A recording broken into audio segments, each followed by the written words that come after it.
Salut les copains. Bon allez, je vous en fais une rigolote. On fait l'apéro du soir, tranquillou. Et là on va dire que ça va pas se passer, hein, mais que j'ai bu 3 coups de trop, que j'ai fumé un pétard, hein, ce que je fais jamais. Et que là tout d'un coup, tu vois, je me vais sur l'arrière de mon bateau et je regarde le bateau du voisin. Alors on va attendre qu'il tourne 2 petites secondes. Et qu'est-ce qu'il a, le bateau du voisin? Le bateau du voisin, dans son mât, il a un gentil pavillon de pirate. Alors, si vous regardez sous le ré marine, on voit un truc qui bat. C'est le pavillon pirate. Et là, est-ce que vous savez ce que dit la loi?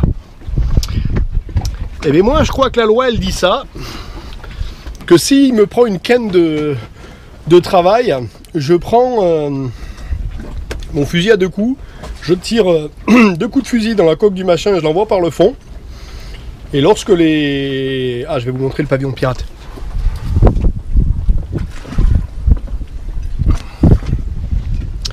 Et lorsque les Coast Guard vont se pointer, plus il l'a côté tribord, hein, lorsque les Coast Guard vont se pointer, je n'ai jamais que tiré sur un bateau hostile.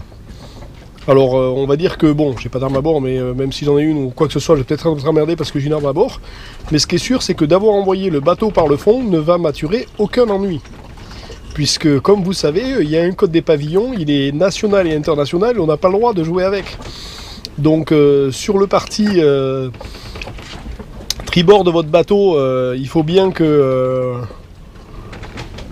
vous ayez ou le pavillon Q quand vous arrivez, ou le pavillon de courtoisie du pays. Et de l'autre côté, on met, on a le droit de mettre donc ce qu'on appelle, les pavillons de nationalité, hein. Donc les nationalités qui peuvent être à bord du bateau, ce qu'on appelle aussi les pavillons de capitaine. Et que à l'arrière du bateau, normalement, le plus gros de tous les drapeaux, des pavillons, c'est les couleurs de votre pays. Qu'on monte et qu'on descend tous les jours au lever et coucher du soleil, et que s'il y a un bâtiment de guerre dans le coin, c'est lui qui donne le rythme, on ne le fait pas ni avant ni après lui. Mais arborer un pavillon pirate côté tribord gentiment comme ça, bon voilà, je le dis avec l'humour, mais c'est une connerie quoi. Donc voilà, j'irai pas voir mon voisin pour ça, moi ça me fait beaucoup rire. Mais voilà, faut savoir qu'il y a beaucoup de gens, de plus en plus, hein, on fait ça en rigolant. C'est comme si tu te mettais tout d'un coup à, tiens ça roule, à te dire tiens je vais changer les feux de navigation, je vais mettre la rouge à droite, la verte à gauche, ou l'inverse parce que j'ai envie de jouer, et là c'est pareil, les pavillons, on communique même avec les pavillons, hein, vous le savez, hein, le pavillon N, voilà, carré bleu et blanc, pavillon A, voilà, je ne peux pas me dire en aide, etc. Donc les pavillons c'est vraiment réglementé, hein, faut pas trop jouer avec ça. Bon voilà, c'était le petit coup du soir rigolo, c'était pour les pirates quoi. Donc si vous aussi vous êtes des pirates, pensez-y, soyez sûr que votre voisin n'est pas bourré et un soir et qu'il vous en veulent pas, parce qu'on sait pas, vous avez vu ce qui s'est passé hein, du côté de le meurtre sur les bateaux, donc peut-être il avait un pavillon de pirates le mec.